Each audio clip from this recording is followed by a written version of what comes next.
जय जय। नमस्कार, स्वागत है आप सभी का आपके अपने परिवार हनुमान सेवा परिवार में। आशा करते हैं कि हनुमान जी और महाराज जी की असीम कृपा से आप सभी का जीवन मंगलमय होगा। साथियों, यूँ तो महाराज जी अपने भक्तों से अथाह प्रेम रखते हैं, परंतु साथ ही महाराज जी ये भी चरितार्थ करते हैं कि उनकी इच्छा के विरुद्ध कुछ भी नहीं हो सकता। जब भक्त की डोर महाराज जी के हाथ में हो तो महाराज जी सब कुछ स्वयं पर ले लेते हैं। और महाराज जी कहा भी करते थे कि तुम हमें नहीं जानते, लेकिन हम तुम्हें जन्म जन्म से जानते हैं। साथ ही बाबा ये भी कहते थे कि अगर आप किसी को अपना गुरु मान लो या अपना इष्ट मान लो तो आपको चिंता नहीं करनी चाहिए, क्योंकि चिंताएं मूर्खों का काम होता है। आपको चिंतन करना चाहिए उस कार्य को सिद्ध करने में, उसके प्रयत्न के लिए, उस समस्या से बाहर निकलने के लिए।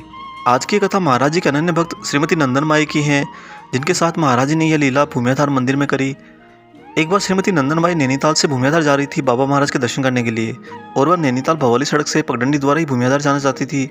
उन्होंने जब ऊपर से देखा कि नीचे मंदिर की सड़क पर एक मोड़ पर महाराज जी का दरबार लगा है, वहाँ पर भक्तों का काफ़ी जमावड़ा है, तो वो ये सोच रही थी कि बाबा के दर्शन अगर मंदिर के अंदर हो जाएं तो वह परेशानी से शायद बच जाएं। इसके बाद चलते चलते जब वह जैसे जैसे मंदिर के निकट पहुँच रही थी, उन्हें महाराज जी मंदिर के चबूतरे पर बैठे हुए दिखाई देने लगे। कुछ समय चलने के बाद श्रीमती नंदनबाई मंदिर पहुँची, परंतु वहाँ जैसे वो पहुँची मंदिर आते ही बाबा अदृश्य हो गए। श्रीमती नंदनबाई ने भूमियाधार मंदिर के अंदर जाकर और चारों तरफ बाबा महाराज को ढूंढा, पर महाराज जी का कहीं पता न चला। अंत में जब मंदिर में विद्वान ब्रह्मचारी जी से श्रीमती नंदनबाई ने पूछा तो उन्होंने सड़क के दूसरे मोड़ की ओर बाबा को बैठे हुए दिखाया। बाबा की यह लीला से वह चकित रह गई, क्योंकि जब वह पहाड़ी के ऊपर थी तो महाराज जी उन्हें विपरीत दिशा वाले मोड़ पर बैठे हुए दिखाई दिए, और जब वह मंदिर पहुंची तो महाराज जी दूसरी दिशा में बैठे हुए दिखाई दिए। यह दृश्य श्रीमती नंदनबाई को विचलित कर गया। वह बाबा के दर्शन के लिए ब्रह्मचारी द्वारा मार्गदर्शित मोड़ की ओर जाने लगी, और जाते जाते सोचने लगी कि बाबा के पास पहुंचकर पूरे भक्तों के बीच में बाबा से कहेंगी कि यहाँ उहाँ दुई बालक देखा, मति भ्रम मोर की आन बिसेखा।